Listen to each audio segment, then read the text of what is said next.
Mesdames et messieurs, amis téléspectateurs d'Ivoire TV.net, bonjour. Vous êtes à Un livre ça se lit, notre émission littéraire. Ce jour, nous recevons une jeune dame, écrivaine de son état, Aminata Traoré, ou si vous préférez, Ami Traoré, auteur de Le couteau brûlant, édité chez Fratmat Éditions. Suivez l'entretien. Aminata Traoré, bonjour. Bonjour. Vous préférez Ami Traoré ou Aminata Traoré? Traoré Aminata, on va dire, c'est mon nom à l'état civil. Oui. Et pour les besoins de l'écriture, j'ai voulu utiliser Ami Traoré, écrit en un seul mot avec H. En fait, j'ai voulu un peu me débarquer d'écrivaine malienne, oui. Traoré Aminata. Ah, d'accord.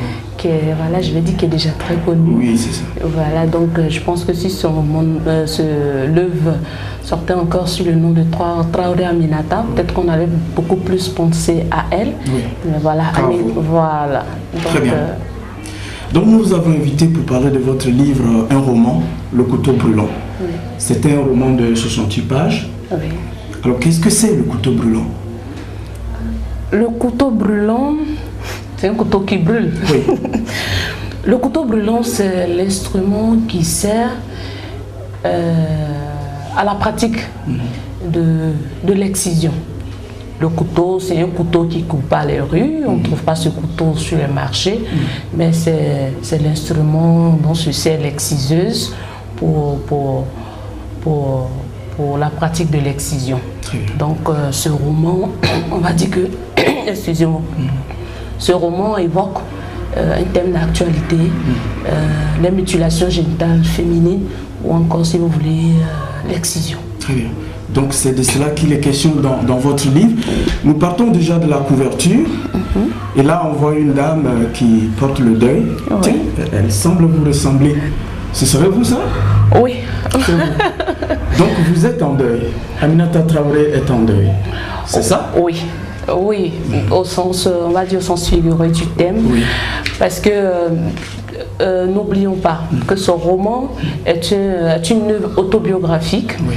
Et j'ai voulu m'afficher. Oui. J'ai voulu affronter mon passé. J'ai voulu affronter mon présent et définir mon futur. Et pour moi, c'était important de me dire que de la victime que j'étais, victime, on va dire, nous ramène au thème d'être une femme résignée. Oui. De cette femme-là, je deviens une survivante qui décide d'aller de l'avant en affrontant ce couteau brûlant, en partageant son témoignage. Oui. Mais si vous regardez, je fixe pas l'objectif, c'est pour dire qu'on ne guérit pas totalement, mais décider de rompre le silence était déjà un grand début de guérison. Très bien. Et 18 ans durant, vous dites dans le prologue de votre livre que vous portez ce deuil depuis 18 ans. C'est bien cela? Oui. Depuis 18 ans, on n'en parle pas. Oui. Généralement, il y a beaucoup le regard de la société, le regard des autres. Donc, on est enfermé dans un carcan et je pense qu'à un moment donné, on décide par un élan de briser ce mur et de partager son témoignage de son expérience. Et je pense que après 18 ans, il était temps que je puisse briser le mur du silence. Très bien. Alors, dans le prologue, vous mettez en scène, parler de justice, une cour où on demande à une certaine personne de se lever et de dire toute la vérité. Apparemment, c'est la victime. Oui. Mais on ne voit pas d'accusé. Qui est l'accusé finalement? Puisque ici, vous présentez plutôt la victime qui est censée dire sa part de vérité, mais il n'y a pas d'accusé. Mais en fait, on va dire pour cette scène au palais de la justice, l'accusé c'est Safiatou, c'est Aminata. Elle a accusé parce que, bon, vous savez, c'est un fait culturel, c'est un fait de société. Donc, en parler vous êtes déjà pointé du doigt. Et vous allez voir que si on arrive un peu plus loin dans le prologue, vous verrez que je dis demain, les uns compatiront à ma douleur. C'est-à-dire pendant que peut-être que je vais expliquer, me défendre, d'autres vont compatir à ma douleur. Et d'un côté, d'autres vont vous accuser. Voilà, d'autres ricaneront. En voilà une qui se veut intéressante, une martyre des temps modernes. Et cet accusé maintenant se pose la question, mais qui me rendra mon bout de chair, qui soudera ces petites lèvres mutilées? Très bien. Donc le personnage principal c'est Safiatou. Oui. Mais c'est Aminata aussi. Oui. Safiatou c'est Aminata finalement. Safiatou c'est Aminata. C'est une excisée parmi tant d'autres. Très bien. J'aurais pu m'appeler Aline, j'aurais pu m'appeler Massoubé, Fatou, Sarah. Mais à travers ce personnage, j'ai voulu que toutes les filles qui sont passées par le couteau brûlant puissent s'identifier à ce personnage. C'est pourquoi je dis, il est une fois Aminata. Non, excusez-moi, il est une fois Safiatou. Il est une fois le couteau brûlant. Je m'apprête à raconter mon histoire. Parce que vous voyez l'expression quand j'utilise, il est une fois, c'est le conte. Exactement. Voilà, je m'apprête à raconter l'histoire, et l'histoire de Safiatou, l'histoire d'Aminata. Très bien. Alors cela vous ramène à votre petite enfance, là où votre grand-mère décide de vous faire exciser. Nous sommes à la page 28. Et cette grand-mère, finalement, vous ne l'avez pas beaucoup portée dans votre cœur. Vous dites, pratiquement dans le dernier paragraphe, parfois je me demandais si ma grand-mère n'était pas plus animiste que musulmane. Alors d'un côté, la grand-mère fait passer cette pratique comme une pratique religieuse, cautionnée par l'islam, et vous dites non, c'est tout sauf l'islam. Oui, parce que je sais que généralement quand on parle de l'islam, je vois plus le Coran, le livre saint, les nattes de prière, mais quand d'un côté pendant l'acte, c'est plus des mixtures, des incantations qui n'ont rien à voir avec les versets coraniques, tout ce qui entoure les choris, et généralement je pense que cela est plus du domaine de l'animisme. Donc je veux dire que on dira simplement que ma grand-mère avait franchement les deux pieds surtout, voilà, et je vais dire que la religion était peut-être la couverture. Ah oui. Mais il va fort, votre grand-mère. À la page 30, elle dit malheur à celle qui refusera de se soumettre à ce rituel. Allah le Tout-Puissant fera tomber sur elle la foudre, etc. Oui. Mais la partie, c'est pas la grand-mère, c'est pas la grand-mère. C'est l'exciseuse. Ah oui, c'est l'exciseuse. Sragnan. Oui, c'est Sragnan. Sragnan en malinqué, ça veut dire la peur. Ah oui, ah oui. Donc c'est clair que quand mais déjà avec la grand-mère, elle avait ce côté psychologue où elle a essayé avec sa petite fille pour dire non, ne jette pas le malheur sur notre famille, le déshonneur sur notre famille, accepte de te faire exciser. Donc elle va passer par la diplomatie pour demander à Safiatou d'être excisée. Et là, Safiatou accepte, et là elle rencontre Sragnan l'exciseuse, et Sragnan qui commence d'abord par la voix douce, et là elle revient. Et puis après elle va commencer à menacer. Voilà, elle va commencer à menacer, et là elle dit malheur à celle qui... exactement. Allah. Ouais. On revient encore, voilà, qui nous sert de couverture. Très bien. Voilà. Donc ce n'est pas religieux, mais c'est au moins culturel. Oui, c'est culturel. Qu'est-ce qui amène les gens finalement? Quelle est la raison qu'on avance pour exciser les filles? Moi, je dis toujours, on revient toujours au problème de l'initiation. Oui. L'initiation, de la petite fille. Je suis une petite fille. Et là, je rentre au bois sacré parce que ne voyons pas généralement l'acte du couteau. Il y a tout un processus qui entoure la pratique de l'excision. On a l'avant, pendant et à l'après-excision. Donc, il y a l'initiation de la petite fille, on devient la femme. Et puis, je vais dire que moi, ce que aussi j'ai pu comprendre, c'est qu'il y a la perception qu'on a de l'organe qui est enlevé chez la femme. Oui. Voilà. À la limite, l'organe est diabolisé, qui est source de malheur pour de la femme du point de vue éducation. Parce qu'une femme qui n'est pas excisée, dit-on, elle n'est pas bien élevée. Du point de vue santé, voilà, l'organe gêne l'accouchement. Du point de vue social, c'est-à-dire qu'un homme veut forcément, dans les régions où c'est beaucoup pratiqué, un homme veut forcément marier une femme qui a été excisée. Donc il y a la perception que généralement on a de l'organe qui est enlevé et qui est finalement diabolisé et qu'il faut forcément... Vu comme un but, parce que à plusieurs fois vous dites elle est propre. Oui. Quand on lui enlève ça, elle est propre, elle est vue autrement dans la société, elle est célébrée. Finalement. Voilà, donc comme ça je veux dire que c'est la perception qu'on a, parce que généralement on trouve que l'organe dégage une odeur, voilà.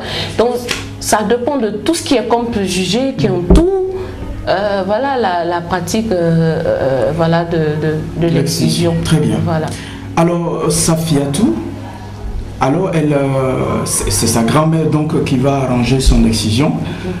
Elle a réussi à l'amadouiller, donc elle a fini par accepter. Mais apparemment, les parents sont en dehors de tout ça. Les parents, les géniteurs, père et mère de Safiatou. Ils sont très loin de tout ça. J'ai voulu mettre en exergue l'impact de la famille élargie dans l'éducation d'un enfant. Parce qu'en Afrique, l'enfant n'appartient pas seulement au père et la mère. Et dans la famille élargie, les oncles, même pendant le mariage, généralement c'est les oncles qui s'occupent du mariage. Donc, les oncles et les tantes, les grandes-mères peuvent aussi prendre la décision de faire exciser leur petite fille ou bien leur nièce sans l'accord en fait des parents. Donc c'est ce côté que j'ai voulu mettre en évidence à travers ce passage. Parce que comme on le dit, on ne voit franchement pas le rôle du père et de la mère. Très bien. À la page 15, la fin du paragraphe qui part de la page 14, vous écrivez « Toute petite, son père l'initia à la lecture. Pendant la fête de Noël ou pour son anniversaire, Safiatou recevait des livres de contes illustrés de belles images. Safiatou avait un père lettré, intellectuel. Oui. Et comment a-t-il pu accepter qu'on pratique cela sur ceci? Si je veux donner une suite à ce paragraphe qui n'a pas été évoqué dans ce livre, on verra que mon père a pratiquement fait plus d'une année sans adresser la parole à sa mère, parce que ça a été à son insu.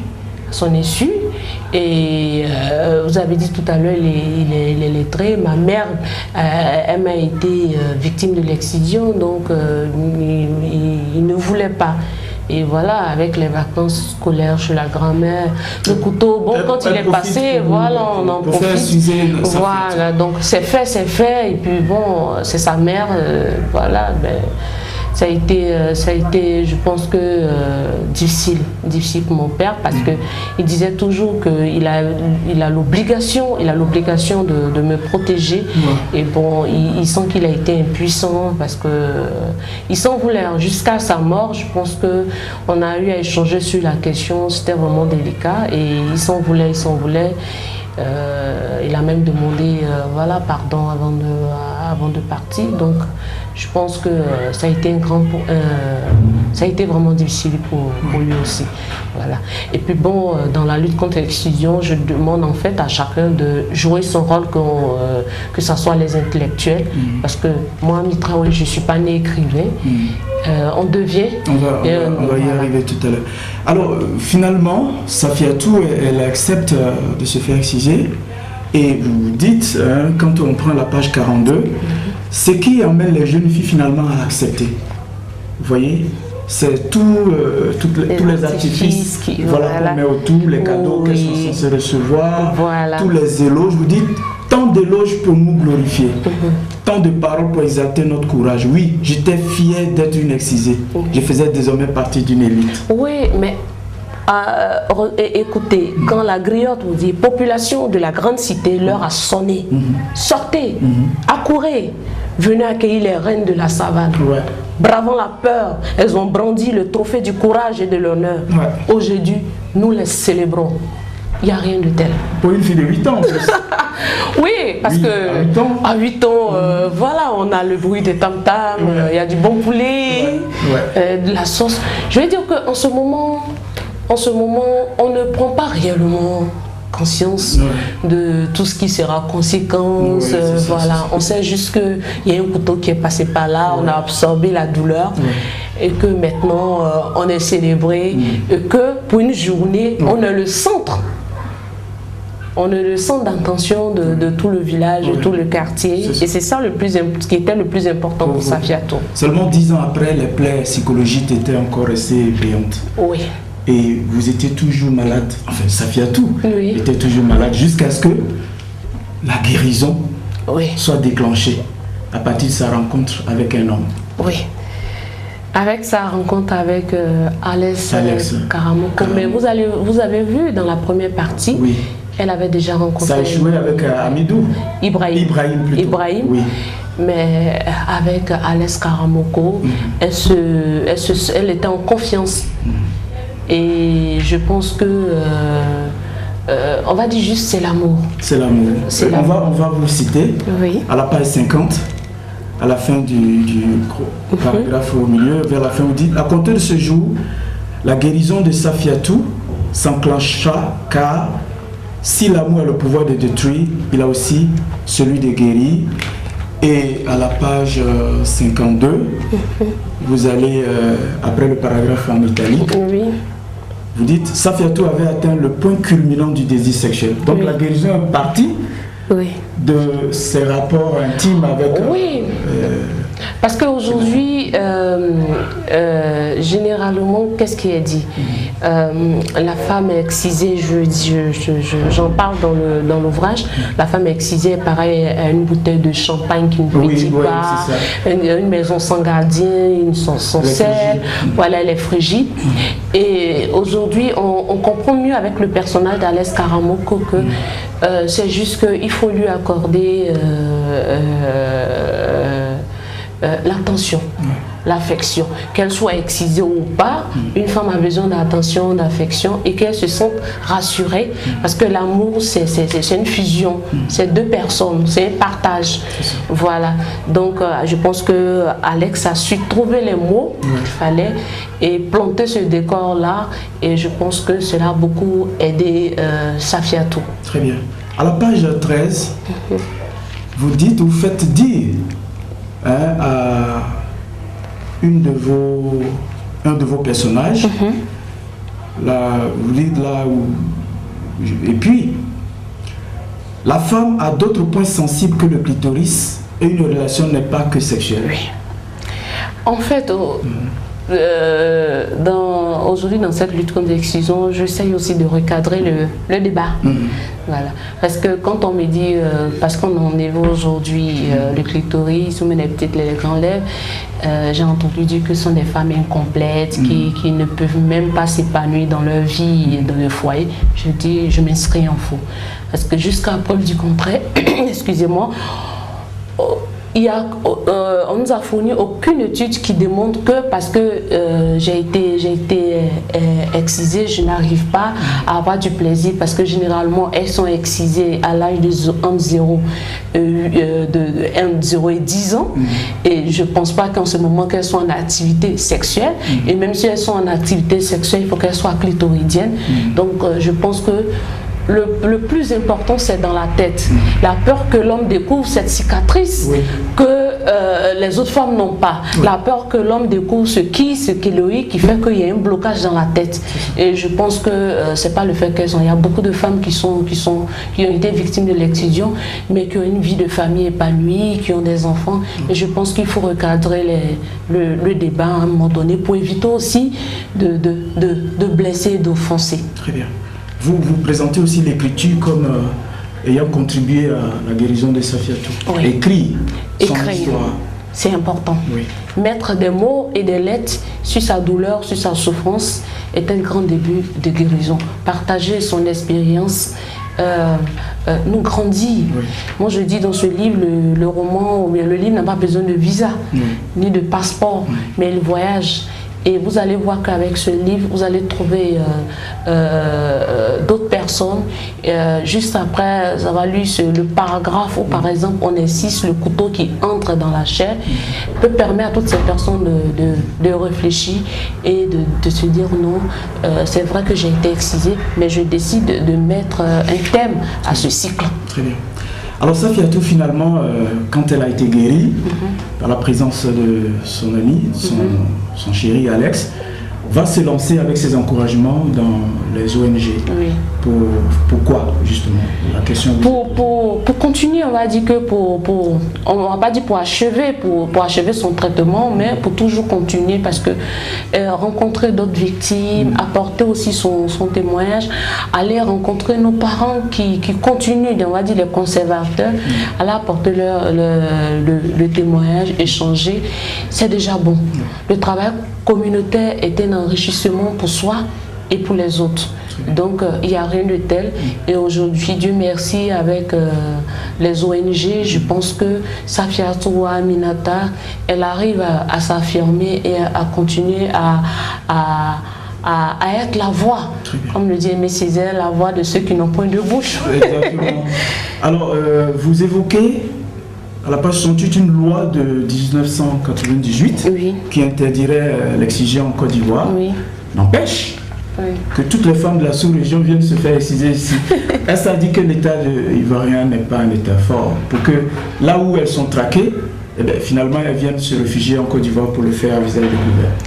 On va juste dire que c'est vrai qu'on va dire l'État est fort, parce que déjà il y a des pays jusqu'à aujourd'hui. La Côte d'Ivoire fait partie des 28 pays qui pratiquent l'excision, et on va dire qu'en 98, en votant cette loi, on reconnaît à quelque part qu'il y a une atteinte à l'intégrité physique et morale de la femme, et qu'il y a un impact sur la santé de la reproduction. Maintenant, avec l'application de la loi, on a entendu en 2012 pour avoir les premières condamnations. Mais je pense que nous devons continuer dans la sensibilisation et avec la répression. Je suis sûre que dans 10 ans, 15 ans, on se retrouvera au musée pour regarder les vestiges de l'excision. Et je pense que, j'espère, je dis toujours, être la dernière génération. Nous allons continuer la sensibilisation, et je pense qu'aujourd'hui les médias nous aident déjà dans cette lutte-là, et c'est ce qui est le plus important. Très bien. Nous sommes en train de tendre vers la fin de notre émission. On va vous poser une question en rapport avec votre style. Oui. On constate d'abord un prologue, mais pas d'épilogue. Et puis c'est va-et-vient entre le présent et le passé. Pour les lecteurs moyens, ce n'est pas évident. Or, ceux qui sont concernés, le public cible, ce sont des gens généralement illettrés. Donc vous faites une forme de littérature un peu complexe. Comment ces gens-là seront-ils sensibilisés si vous lisez, ou s'ils n'arrivent même pas à vous lire? Parce que c'est un peu difficile de lire ça, cette forme. Oui, c'est difficile, mais n'oublions pas qu'on reste toujours dans le domaine de la littérature, le merveille qui se mêle au vrai, la fiction à la réalité. Et c'est clair que c'est pourquoi je me déplace généralement pour les zones rurales. Je me déplace, je redeviens en fait une personne ressource dans l'explication du livre. Et je pense que avec le cycle de conférences que j'ai initié dans les lycées et collèges, qui va s'étendre aux villes de l'intérieur, je donne la parole aux élèves. Parce que vous voyez que la première scène se déroule à l'école avec le devoir sur l'excision. Donc je pense que les enfants, les élèves qui sont sensibilisés peuvent aussi être des agents sensibilisateurs auprès de leurs parents analphabètes pour qu'ils vont partager. Très bien, ça vite compris. Important. Alors pourquoi l'absence de l'épilogue? Je laisse le soin. Le soin au lecteur d'imaginer la suite, et cela va susciter des discussions. Très bien. Voilà. On remarque aussi que vous êtes très cru. Vous n'y allez pas, vraiment pas avec le dos de la cuillère.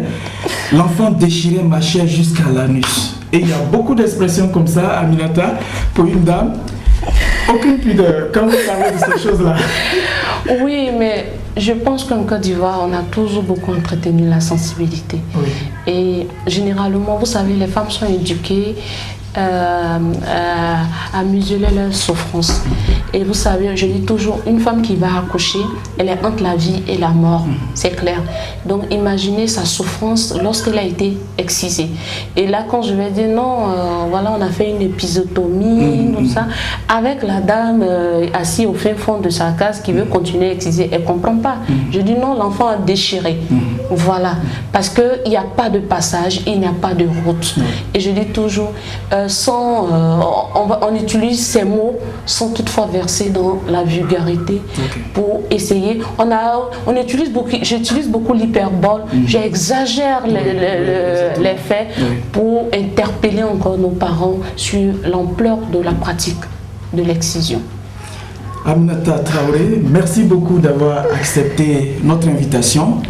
Mesdames et messieurs, amis téléspectateurs, nous étions à Un livre ça se lit et notre invité de ce jour c'était Aminata Traoré, auteur de Le couteau brûlant, édité chez Fratmat Éditions. Avant de clore, nous voudrions que vous reteniez cette pensée d'un auteur. Si nous ne voulons pas être une société de moutons domesticables et manipulables par toutes les formes de pouvoir, y compris celui de la science, il faut défendre la littérature. Mesdames et messieurs, nous comptons sur vous, sur chacun de vous, pour continuer de défendre la littérature qui est un art. Nous allons donc vous dire au revoir, pendant que l'auteur nous fait une belle dédicace dans notre œuvre. Nous vous disons au revoir et au prochain numéro. À très bientôt. En attendant, prenez soin de vous.